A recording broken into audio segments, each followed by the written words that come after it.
नमस्कार, बहुत बहुत स्वागत है आप सबका। मैं हूं पुनीत पाठक और आप देख रहे हैं सेहत से जुड़ा हमारा खास कार्यक्रम हेल्थ ग्रुप। यहां हम आपको गंभीर बीमारियों से लेकर आने वाली बीमारियों के प्रति आगाह करने तक का काम करते हैं और हमारे साथ में एक्सपर्ट के तौर पर तमाम सुप्रसिद्ध हॉस्पिटल के एक्सपर्ट डॉक्टर्स की टीम या डॉक्टर्स मौजूद होते हैं, जो आपको किसी बीमारी की शुरुआत, उसके लक्षण, उसके निदान, उसके पूरे उपचार और आने वाली समस्याओं से अच्छी तरह से अवगत कराते हैं ताकि आपके हर एक डाउट क्लियर हो पाए और आप उस बीमारी से निजात पा सकें।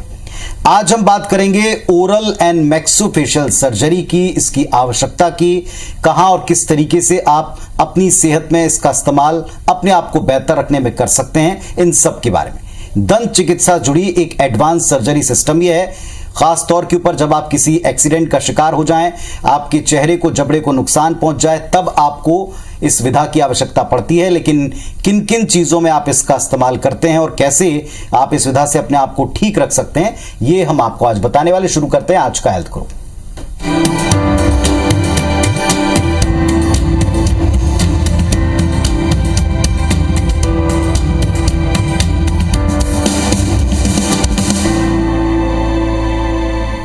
ओरल केयर वैसे बहुत जरूरी है और क्यों जरूरी है ये भी जानेंगे। हमारे साथ आज एक्सपर्ट के तौर पर ओरल एंड मैक्सोफेशियल सर्जरी के एक्सपर्ट मौजूद हैं, डॉक्टर बीजू पापाचंद जी, कंसल्टेंट ओरल मैक्सोफेशियल सर्जन। नमस्कार डॉक्टर साहब, बहुत स्वागत है आपका। नमस्कार डॉक्टर साहब, सबसे पहले इस सर्जरी के बारे में बताएं, ये मैक्सोफेशियल सर्जरी क्या है, कहां इसकी जरूरत पड़ती है? मैक्सिलोफेशियल सर्जरी आप एक मोटे तौर पे समझ लीजिए कि एक कनेक्टिंग स्पेशलिटी है, एक मेडिकल और डेंटल स्पेशलिटी का एक मिक्स स्पेशलिटी है। और इसमें महत्वपूर्ण चीज़ ये है कि हमारे चेहरे, जबड़े, दांत और हमारे बाकी शरीर में इनका जो रोल है उसको ये इम्पोर्टेंस के तौर पे प्रेजेंट करता है। इसकी ज़रूरत कहाँ पड़ती है डॉक्टर साहब? क्योंकि अक्सर हमने जो सर्जरी सुनी है वो या तो आप जब गंभीर तौर पर बीमार पड़ जाएं उसके लिए होती है, या अगर आप सर्जरी के द्वारा किसी अंग को हटाना चाहते हैं, कुछ जोड़ना चाहते हैं, तब सर्जरी की आवश्यकता पड़ती है। इस सर्जरी की ज़रूरत कब पड़ती है? इस सर्जरी की ज़रूरत हमारे जैसे मैंने बताया कि ये एक कनेक्टिंग स्पेशलिटी है, मेडिकल और डेंटल दोनों का इसमें रोल है। और हम अगर आम तौर पे ले लें तो जैसे हमारा एक्सीडेंट हो गया, मेजर रोड ट्रैफिक एक्सीडेंट्स हो गए, असॉल्ट इंजरीज हो गई या स्पोर्ट्स इंजरीज हो गई, किसी भी इंजरी में जब हमारे जैसे ऑर्थोपेडिक सर्जरी की ज़रूरत होती है, हमारे पैर हाथ में चोट लग जाए या हमारी हड्डियां टूट जाए, वैसे ही चेहरे की हड्डियां और जबड़े की हड्डियां जब टूटती हैं तो हमको मैक्सिलोफेशियल सर्जरी की आवश्यकता पड़ती है। इसके अलावा कुछ बीमारियां ऐसी है जो आनुवांशिक तौर पे होती है, जैसे कि कुछ बच्चे आपने देखा होगा कि मुंह नहीं खोल पाते हैं जी, तो उनका जॉइंट जो है वो फ्यूज हो जाता है हमारे स्कल के बोन से। तो ऐसे कंजेनाइटल इश्यूज होते हैं। ये होता अमूमन ये है कि जो गांव वगैरह देहात में जब बच्चे गिर जाते हैं तो कोई ध्यान नहीं दिया और फिर उनके जो टूटी हुई हड्डी है जॉइंट की, वो जाके खोपड़ी की हड्डी से जुड़ जाती है। तो ऐसे बीमारियों के लिए भी मैक्सिलोफेशियल सर्जरी की जरूरत पड़ती है। फिर हमारी चेहरे की विकृतियां होती हैं, कई लोगों का दांत सामने की तरफ होता है, कई लोगों का जबड़ा, नीचे वाला जबड़ा सामने की तरफ हो जाता है। तो इन सबको ठीक करने के लिए भी ओरल मैक्सिलोफेशियल सर्जन की जरूरत होती है और इनसे कंसल्टेशन की आवश्यकता हमें पड़ सकती है। डॉक्टर साहब, ये जो तीनों परिस्थितियां आपने बताई हैं, या डिफॉर्मिटी की हो, या फिर एक्सीडेंटल सिचुएशन हो, या फिर जन्मजात अगर कोई समस्या हो, इन तीनों में अवेयरनेस की बहुत आवश्यकता है और जी जितनी जल्दी संभवतः आप पहुंचे उतना अच्छा है। आप लोगों को क्या बताएंगे? एक्सीडेंट से शुरू करते हैं। एक्सीडेंट की स्थिति में लोग जान बचाना प्रायोरिटी समझते हैं, एक गोल्डन आवर कहा जाता है जी। वहां आप लोगों की मौजूदगी कितनी जरूरी है? हमारी मौजूदगी इसलिए ज़रूरी है, गोल्डन आवर का सबसे बड़ा इम्पोर्टेंस यही है कि पहला जो आवर है किसी भी एक्सीडेंट, किसी भी मेजर रोड ट्रैफिक एक्सीडेंट के बाद में, वो पहला आवर डेफिनेटिव केयर के लिए इम्पोर्टेंट होता है। उसी में हम जान बचा सकते हैं।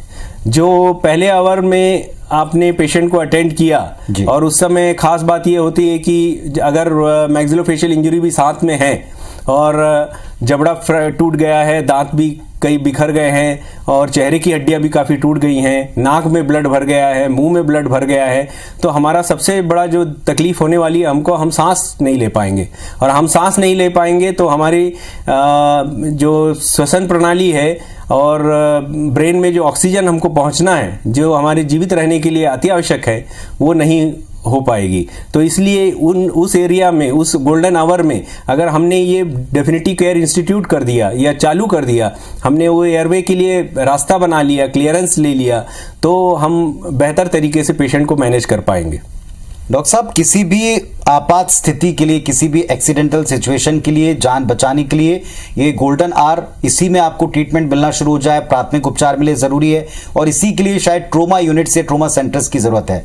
जिस तेज़ी से आज सड़कों का विकास हो रहा है, जिस तेज़ी से आजकल तरह तरह के व्हीकल्स आ गए, आपको लगता है उसी संख्या में हमारे पास में ट्रोमा सेंटर्स हैं?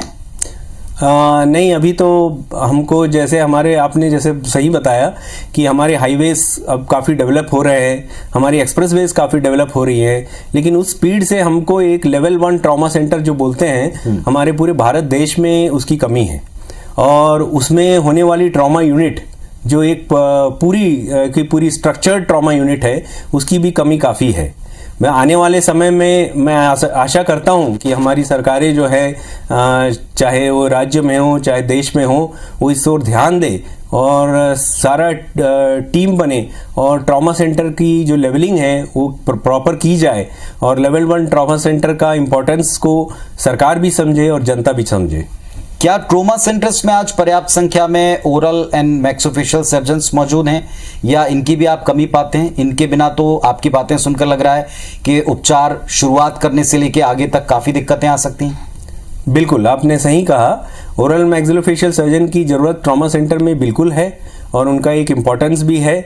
जैसे बाकी न्यूरो सर्जन की ज़रूरत है, ऑर्थोपेडिक सर्जन की ज़रूरत है, जनरल सर्जन की ज़रूरत है, वैसे मैक्सिलोफेशियल सर्जन का भी ट्रॉमा में सेंटर में होना अति आवश्यक है। और इसके लिए अभी तो उतनी अवेयरनेस नहीं है और कई ट्रॉमा सेंटर्स में बड़े हॉस्पिटल्स जो है, कॉर्पोरेट हॉस्पिटल्स है, वहाँ पे तो आपको फिर भी मैक्सिलोफेशियल सर्जन्स मिल जाएंगे, लेकिन जो हमारा रूरल एरियाज़ है या जो हमारे डिस्ट्रिक्ट हॉस्पिटल है, उसमें इन सब का रोल एक है, इम्पोर्टेंस है। इसीलिए आने वाले समय में हो सकता है कि सब जगह हमको ये स्पेशलिटी के डॉक्टर्स भी मौजूद रहें। डॉक्टर साहब, जब कभी कोई एक्सीडेंटल केस पहुंचा तो एज ए सर्जन प्राथमिकता में क्या चीजें रखी जाती हैं? क्योंकि डिफॉर्मिटी या शरीर का कोई अंग भंग होना, लोग इसे जान के बाद ही रखते हैं, लेकिन आप लोग किस आधार के ऊपर प्रायोरिटीज तय कर रहे हैं? हमारे लिए सबसे जरूरी है, जो हम अल्फाबेट में बोलते हैं ना, ABC जी, तो सबसे जरूरी और सबसे इंपॉर्टेंट है एयरवे। और एयरवे का जैसे मैंने आपको बताया कि मुंह में ब्लड भर गया या आपने कुछ पहना हुआ डेंचर वगैरह उसका टूट गया, या फिर आपका जबड़ा ही पीछे चला गया, या आपका ऊपर का जो चेहरे का जो हड्डियां है वो पीछे चली गई, तो इनको सबको क्लियर करके मैनेज करना है एयरवे को। एट द सेम टाइम जब हम ये हाई वेलोसिटी इंजरीज जब होती हैं, एक्सीडेंट होते हैं, तो हम देखते हैं कि हमारा जो सर्वाइकल स्पाइन है वो भी कई बार टूट जाता है। तो एयरवे जब हम मेंटेन करते हैं तो हमको इस सर्वाइकल स्पाइन का भी ध्यान रखना बहुत ज़रूरी है। मतलब अगर आपने किसी पेशेंट को देखा और आपने उसकी पोजीशन चेंज कर दी अचानक से और उसकी सर्वाइकल हड्डी टूटी हुई है, तो वो पेशेंट तुरंत उसका मौत होने की चांसेस ज़्यादा बढ़ जाती है। तो हमको सिर्फ एयरवे नहीं मैनेज करना है, बस उसके साथ में अपने सर्वाइकल स्पाइन को भी कंट्रोल करना है। फिर जो पहला एयरवे अगर आपका क्लियर हो गया तो फिर B आता है अल्फाबेट में, जो ब्रीदिंग और वेंटिलेशन हमको करना है और पेशेंट की सांसों को चलते रहने देना है। और फिर C जो बोलते हैं हम, सर्कुलेशन, मतलब आपका कहीं से ब्लीडिंग हो रहा है तो उसको रोकना है, प्रेशर लगा के रोकना है। और आपको अगर आपके पास 108 की सुविधा है और वो पहुंच चुके हैं तो इनिशियल रिससिटेशन करने के बाद IV फ्लूइड्स वगैरह लगाना है, ब्लड लॉस की जगह में हमको फ्लूइड्स देना है। तो ये ABC हमारे लिए बहुत प्रायोरिटी है किसी भी ट्रॉमा में, और खास करके मैक्सिलोफेशियल ट्रॉमा में तो बिल्कुल इसका ध्यान रखना जरूरी है। कई बार एक्सीडेंट की सिचुएशन में आप किसी अंग को पूरी तरह खो देते हैं या कुछ अंग जो हैं आपके कट जाते हैं, कुछ चेहरे के ऊपर जैसा आप बता रहे थे स्कल के ऊपर कुछ इस तरह की इंजरी हो जाती हैं जो चेहरे को भी काफ़ी बिगाड़ सकती हैं। किस किस तरीके से ये सर्जरी और किस हद तक उनको करेक्ट कर पाती है, या ये केसेस पर या व्यक्तियों पर डिपेंड करता है अलग अलग सिचुएशन में? नहीं, पहला जैसे हमने अभी आपसे चर्चा किया कि पहला तो हमारे जान बचानी प्रायोरिटी होती है जी। फिर हम जो देखते हैं कि जो इमिडिएटली ट्रॉमा होता है उसमें जब भी फेशियल ट्रॉमा होता है और काफ़ी हड्डियां टूट गई होती है तो इन हड्डियों को अगर हम 3 हफ्ते के अंदर में अगर सेट करें तो ये नियर नॉर्मल आ सकती हैं और इसमें कोई ज़्यादा दिक्कत नहीं आती है। और अगर उसके बाद भी हम डिले कर देते हैं तो उसके बाद भी आजकल इतनी एडवांस हो चुकी है साइंटिफिक टेक्नोलॉजी कि हमारे पास वर्चुअल चीज़ें हैं, डिजिटल चीज़ें हैं, उससे हम चेहरे का ये पार्ट बना सकते हैं और पेशेंट स्पेसिफिक इम्प्लांट द्वारा इन पेशेंट को भी ठीक किया जा सकता है।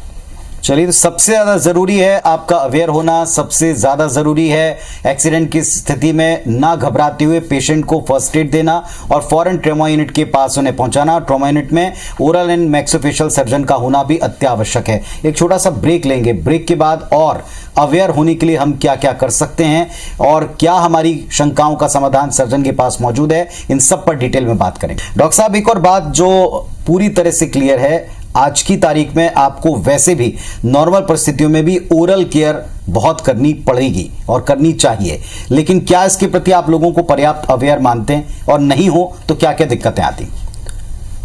हमारे देश में अभी डेंटिस्ट की संख्या काफ़ी बढ़ चुकी है, बहुत सारे डेंटल कॉलेज ओपन हो चुके हैं, तो धीरे धीरे डेंटल अवेयरनेस अभी आ रही है।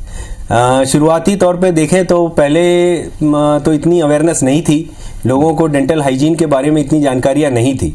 लेकिन जैसे मैं अपने सारे पेशेंट्स को भी बताता हूँ कि हमारे सेहत की शुरुआत जो होती है वो हमारे मुंह के अंदर से होती है। ओरल हेल्थ बहुत ही ज़रूरी है। हम उसको इतनी मुलायम और बारीक त्वचा रहती है हमारे ओरल कैविटी के अंदर में, उसको जो हम उसका जो दोहन करते हैं या अब्यूज़ भी करते हैं, तंबाकू लेके, गुटखा लेके, सुपारी लेके, ये सब जो है ये काफ़ी नुकसान पहुंचाती है।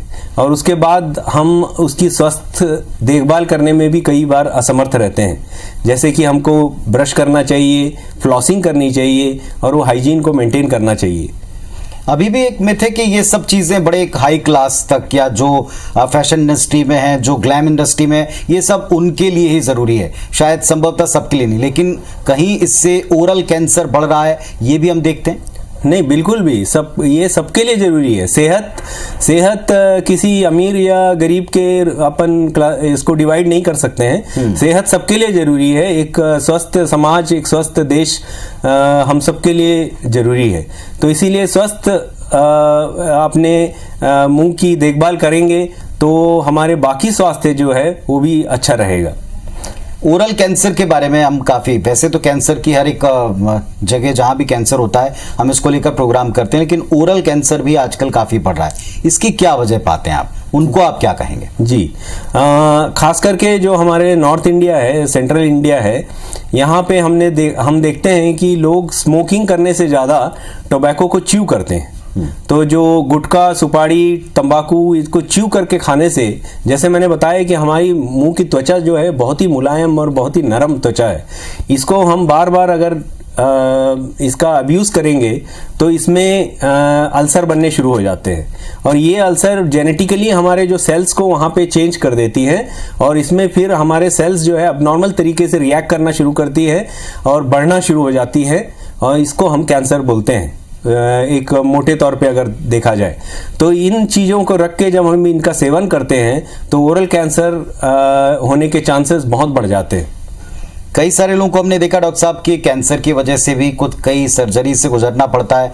क्या वहाँ पर भी मैक्सोफेशियल सर्जरी कारगर रहती है, वहाँ भी आप लोगों की आवश्यकता होती है? जी बिल्कुल।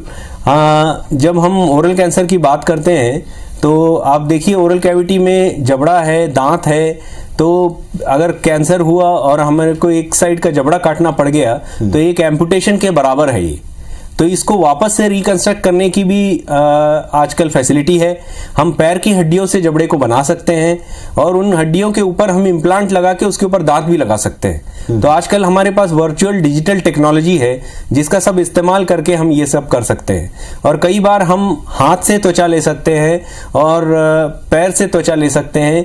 इन त्वचा को जो हम फ्लैप कहते हैं, इनको माइक्रोवास्कुलर सर्जरी द्वारा जोड़ करके हम इनका रिकंस्ट्रक्शन कर सकते हैं। सो काफ़ी हद तक एकदम बहुत अच्छा नॉर्मल तो नहीं हो जाएगा, लेकिन काफ़ी हद तक हम ओरल कैविटी में ओरल कैंसर के सर्जरी के बाद रिकंस्ट्रक्शन कर सकते हैं। ऐसा कहते हैं कि हर एक चिकित्सा पद्धति में कुछ ना कुछ साइड इफेक्ट्स के बारे में पता करना चाहिए, कितना लंबा ट्रीटमेंट चलेगा इसका पता करना चाहिए। इससे जुड़े गलत जानकारी या कम जानकारी भी घातक होती है। आप उन लोगों को क्या कहेंगे? क्या इसके बाद लंबा ट्रीटमेंट चलता है, कोई साइड इफेक्ट्स होते हैं, कोई आपको खास प्रिकॉशंस लेके रखने पड़ते हैं? नहीं, आपके डॉक्टर द्वारा दिए गए परामर्श आपको फॉलो करना है। और देखिए, हर सर्जरी की कुछ ना कुछ कॉम्प्लिकेशंस तो होती है।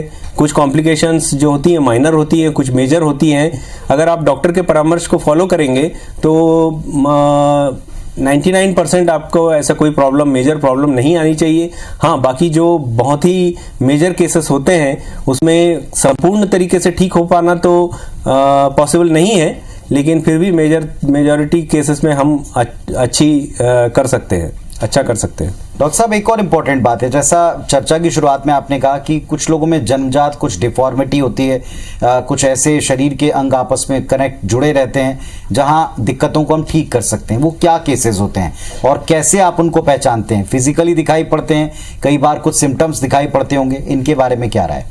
जी, जैसे मैंने बताया आपको, कई चीज़ें होती हैं। जैसे मैंने जॉइंट के बारे में ही बताया कि जब बच्चों को छोटे रहते हैं और उनको कहीं गिर जाते हैं और हमको पता नहीं चलता है कि उनकी हड्डी टूटी है जॉइंट के पास में, और उनकी ये हड्डी जाके स्कल के हड्डी से जुड़ जाती है।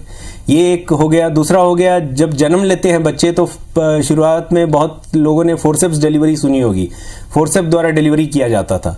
तो इससे भी जॉइंट की हड्डियों को चोट पहुंचता था और इसके कारण जॉइंट फ्यूज हो जाता था। तो ऐसे बच्चे मुंह नहीं खोल पाते हैं, धीरे धीरे जाम होने के कारण उनका जो नीचे वाले जबड़े का डेवलपमेंट जो है वो ही रुक जाता है। तो उसके कारण पूरा चेहरा जो है आपका विकृत दिखाई देता है। तो इसको भी ठीक किया जा सकता है। आजकल हमारे पास ऐसे अप्लायंसेस हैं जिससे हम पूरे जबड़े को बड़ा कर सकते हैं। जहाँ जॉइंट आपकी जुड़ी है उसके हड्डी को काट के उस पूरे जॉइंट को बना सकते हैं। और ये जबड़े को बड़े करने की पद्धति को हम डिस्ट्रैक्शन ऑस्टियोजेनेसिस बोलते हैं। मतलब अगर आपका सोचिए कि एक छोटा बच्चा जिसका जबड़ा नॉर्मली ग्रो होना है, उसको 14, 15, 18 साल तक, अगर वो उसका चोट लगने की वजह से, जॉइंट फ्यूज होने की वजह से अगर वो जबड़ा बड़ा नहीं हुआ है, तो उसको बड़ा भी करने के अप्लायंसेस आते हैं, डिवाइसेस आते हैं, जिसको हमको सीक्वेंशियली उसको बड़ा कर सकते हैं। फिर हमने कई देखा होगा कि बच्चों में कटे फटे होंठ रहते हैं, तालू रहते हैं, और कई बच्चों के जब चेहरे में भी कई बार क्लेफ्ट्स रहते हैं। तो इन सब का भी इलाज पॉसिबल है और इलाज कर सकते हैं। और इन सब को करने के लिए भी मैक्सिलोफेशियल सर्जरी की आवश्यकता हमें पड़ती है। डॉक्टर साहब, क्या इसके कोई शुरुआती लक्षण, कुछ तो उजागर तौर पर दिखते होंगे, लेकिन जैसे आपने कहा बच्चे कई बार चोटिल हो जाते हैं और हड्डियां जुड़ जाती हैं, पता नहीं लगता, तो क्या हमें कोई सिम्टम्स हैं जिन पर ध्यान रखना चाहिए, या हर चोट के बाद में एक बार विजिट करना चाहिए डॉक्टर को? क्या करें माता पिता? बिल्कुल, कभी भी अगर आपका चेहरे में कभी भी चोट लगता है तो तुरंत डॉक्टर से परामर्श लेना चाहिए। और आपको ये ध्यान रखना चाहिए कि जैसे अगर हमारा बच्चा गिरा और हाथ पे उसको चोट लग गई, तो हम जैसे ऑर्थोपेडिक सर्जन के पास जाते हैं, वैसे ही हमारे चेहरे में कहीं भी चोट लगे तो कम से कम एक डेंटल डॉक्टर को दिखाना चाहिए, एक मैक्सिलोफेशियल सर्जन को दिखाना चाहिए। तो तुरंत आपका एक्सरे ले लेंगे, सीटी स्कैन ले लेंगे, या आपको एग्जामिन कर लेंगे, आपका पेन किस साइड दर्द है और कहाँ पे आपको सूजन है, उसको देख के भी ये सब पता लगाया जा सकता है कि यहाँ फ्रैक्चर होने की संभावना है। एक अंतिम बात डॉक्टर साहब, आप तमाम दर्शकों को क्या सलाह देंगे? आज की तारीख में अपनी सेहत को लेकर अवेयर होना बहुत जरूरी है, और पोस्ट कोविड हम देख रहे हैं कि लोग थोड़ा सा सेहत को थोड़ा सीरियसली लेते हैं। आपका एक्सपीरियंस क्या कहता है इस सर्जरी को लेकर या इस विधा को लेकर? लोगों में पर्याप्त नॉलेज है? मेरे ख्याल से तो बहुत कम नॉलेज है, लेकिन जैसा कि आप ये कोशिश कर रहे हैं जी, तो इससे मेरे ख्याल से अवेयरनेस बढ़ेगी और आने वाले समय में हम देख पाएंगे कि लोग ज़्यादा जागरूक होंगे। तो चलिए, डॉक्टर साहब ने हमें विस्तार से इस सर्जरी और सर्जरी की पूरी प्रोसीजर, कहाँ आवश्यकता है, क्या क्या हम करेक्ट कर सकते हैं, क्या हमें सतर्कताएं रखनी है, किन सिम्टम्स पर ध्यान रखना है, हर एक्सीडेंट की स्थिति से आप पहले तो बचें और अगर एक्सीडेंट हो तो विवेक का इस्तेमाल करते हुए ट्रॉमा सेंटर पहुंचें। ट्रॉमा सेंटर पहुंचने के बाद आप मैक्सोफेशियल सर्जरी के बारे में सर्जन से मिलकर अपनी सारी शंकाओं को खुद जान सकते हैं, समझ सकते हैं। ओरल हेल्थ भी बहुत जरूरी अंग है, इसका कतई इग्नोर करते हुए आप इसे ना पड़ें, आपको आगे दिक्कत दे सकती है, इसलिए अपनी ओरल स्वास्थ्य का भी पूरा ध्यान रखें। डॉक्टर साहब, बहुत बहुत धन्यवाद आपका इतनी इंपॉर्टेंट जानकारी हमारे साथ में शेयर करने के लिए, सवालों का जवाब देने के लिए। नमस्कार। तो आज के हेल्थ गुरु में बस इतना ही। आप स्वस्थ रहें, यही इस कार्यक्रम का मकसद है। फिर से आपसे किसी और एक्सपर्ट और किसी और बीमारी को लेकर बातचीत के लिए जुड़ेंगे। नमस्कार।